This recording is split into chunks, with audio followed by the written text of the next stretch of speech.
You guys are so scary.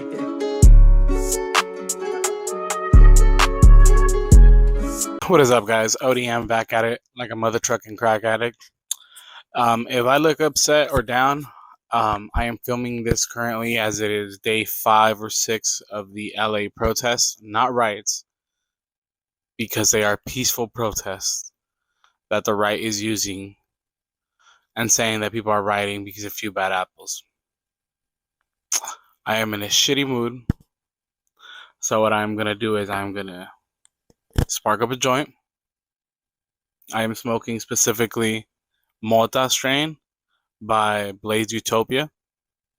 I wanted to get on here, and I felt that any other kind of video would be inappropriate for me to post when my people are being rounded up like animals in the streets. I have been overcome with emotion this past weekend, during this whole week, since I am a first-generation Mexican American. This hits very close to home. So both of my parents are from Zaguayo, Michoacan. They came to the United States. My dad around 1993. He was 16 years old. He was not looking for handouts. My mom soon joined him in 94, and a few months later, I was born. For most of my youth, I remember being afraid, was taught to not speak back to police officers in fear that, my parents could be deported. We never really left the Los Angeles area. We always feared even going to San Isidro, San Diego, just because it was so close to the border, and we feared that we could run into La Migra. My sister was born in the year 2000, and soon after that, my parents realized that being on a working visa was not going to last much longer, and they attempted to first get a lawyer and find a way to legally become a permanent resident of the United States of America. My dad worked for a company called Along Came Mary. It was a catering business. Luckily enough, based on the stories that my dad has told me, the owner or manager that worked there co-signed for him to become a permanent resident. He wrote him a letter of recommendation, as he had already known somebody who worked there that was able to go through the process and become a legal resident. The process took a very long time. I remember it was a lot of money invested. Even if my dad already paid taxes, he was already a full-time, member of society. I want to say around the year 2004, after a long time of back and forth with lawyers and, trying to find a way to get an interview with an immigration agent, the day finally came, and I remember we had to travel to Juarez. Even though I was a kid, I knew there was a lot of uncertainty. I knew that it was possible that we can go to this interview and not be allowed back in. Speaking about my parents, I do remember my parents, just like any Latino family, they try to guard their kid and disguise pain so that their kids don't know what's going on. But, you start to pick up on things. We crossed the border, and I remember that was a very nervous time for the whole family, unsure we would be allowed back in. We stayed in a hotel in Juarez. And my parents made it the best trip possible. They got us the nicest hotel. We had a pool. We spent the time with our family. My aunt, who was already a resident of the United States, came with us and accompanied us on the trip.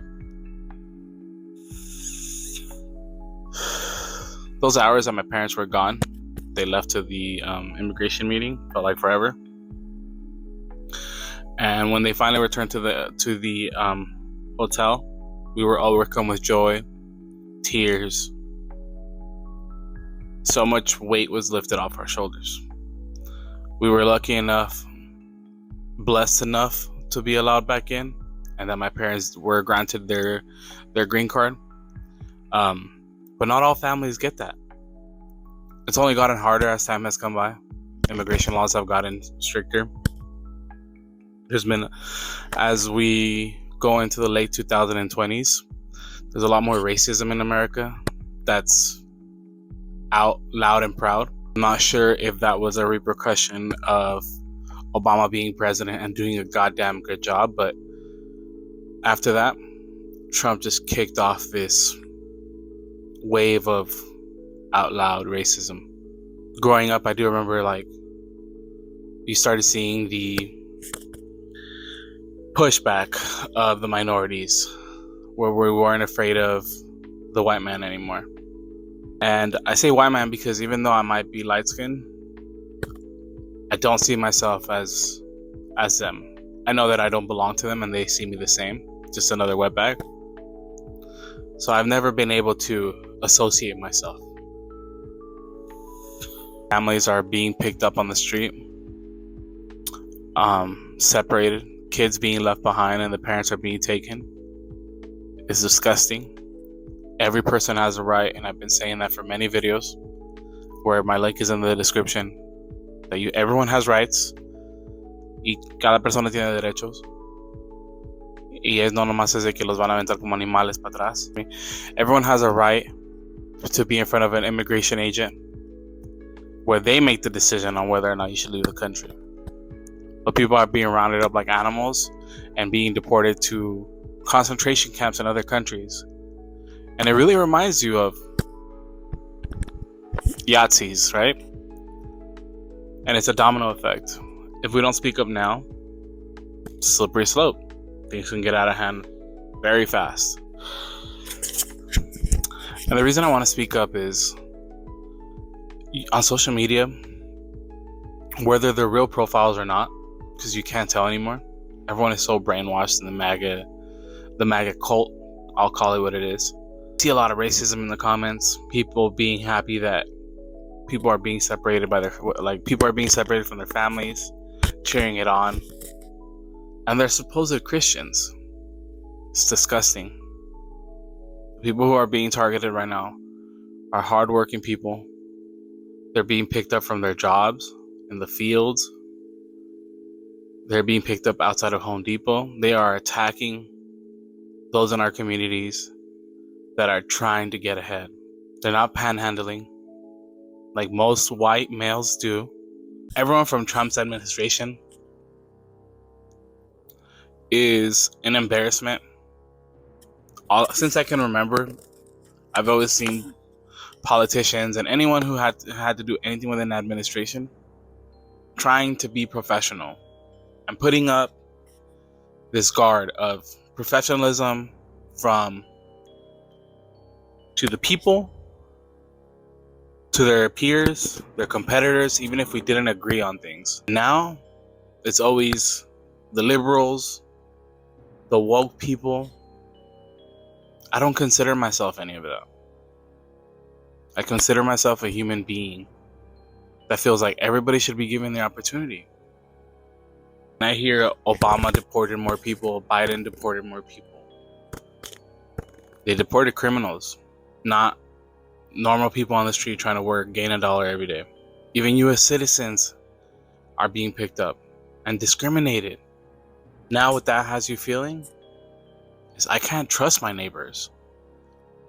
Because what, they're going to profile me and now put my family and I at danger?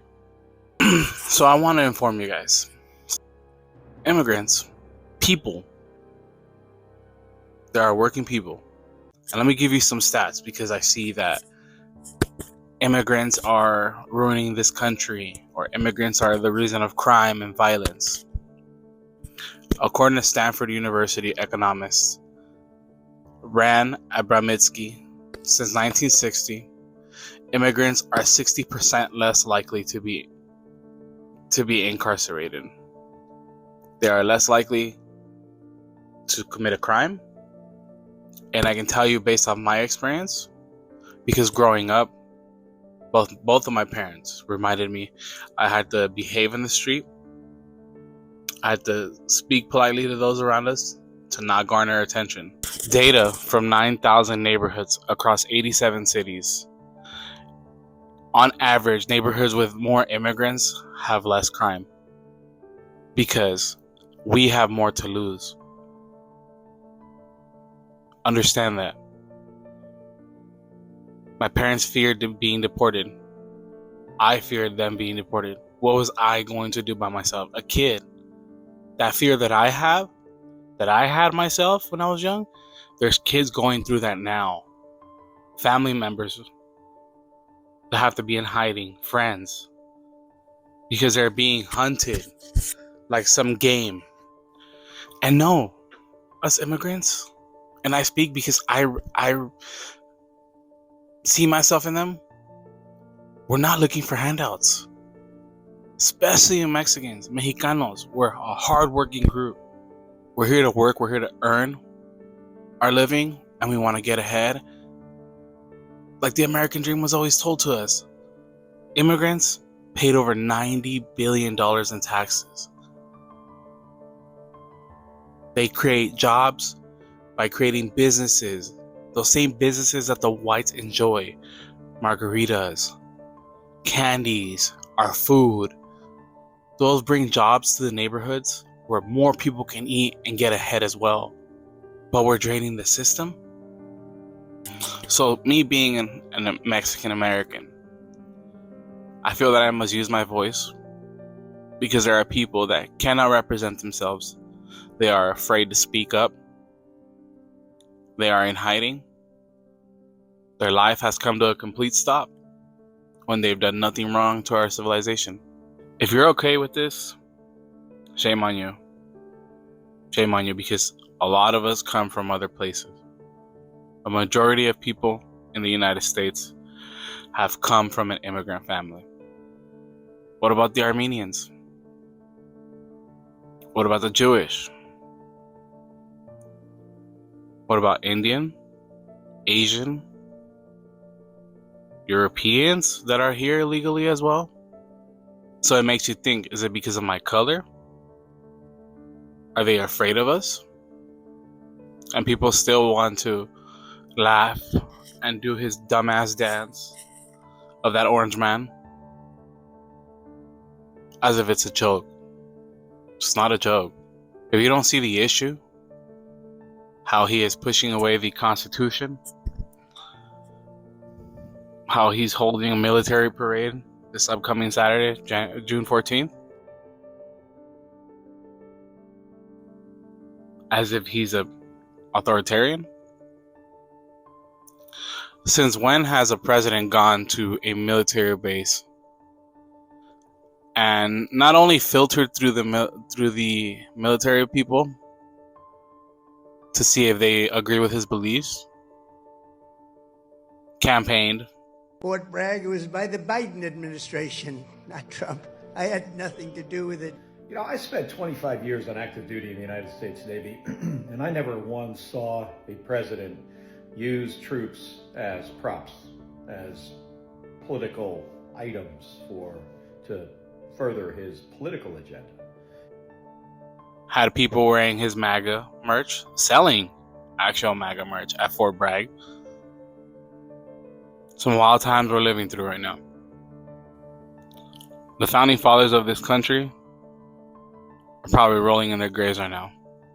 And to the military, you have to remember that you took an oath to the Constitution and not to the president. And as a president, do better. Do better. You're an embarrassment to the country. Our neighbors, our allies are all looking at us in disgust. Stephen Miller, Voldemort, you're garbage. Your peen is this big. That love it lady, she's a work, huh?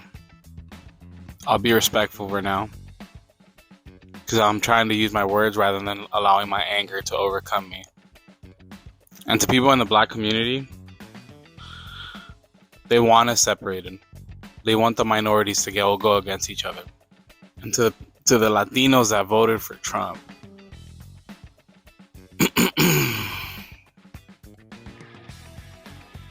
son unos pinches pendejos y valen verga. La neta, güey.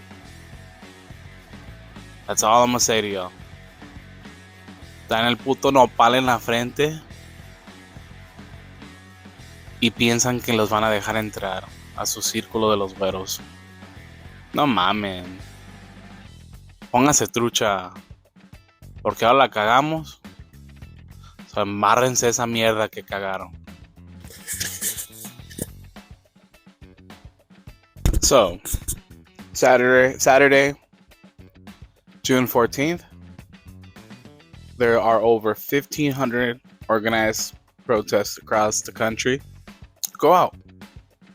Show support to your community. Because those above are trying to control the minority. It's the rich against everybody else. And to a lot of the people that love to use the Latino culture, love our food, our music, all of the above, don't support. Don't support. If you are not going to be with us in bad times and supporting us in bad times, don't take any of our good. And don't visit Mexico. Don't visit any of the Latin countries. Because I know a lot of you like to vacation down south.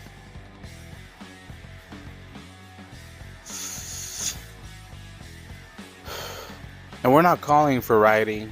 We're not calling for violence. We want peaceful. We want to do this the correct way. The violence that Fox Media, they're showing, those are the bad apples that are just looking to take advantage of a situation. Those that really care about it, we're not doing that shit. If you're against these maggots and Trump, or Drumpf, whatever his German name is, drop a like, comment, hashtag FDT, subscribe, and get out. Protest. Post on your social media. Share the attention. Inform others around you. Don't stay quiet. I'm out of here, y'all. Peace.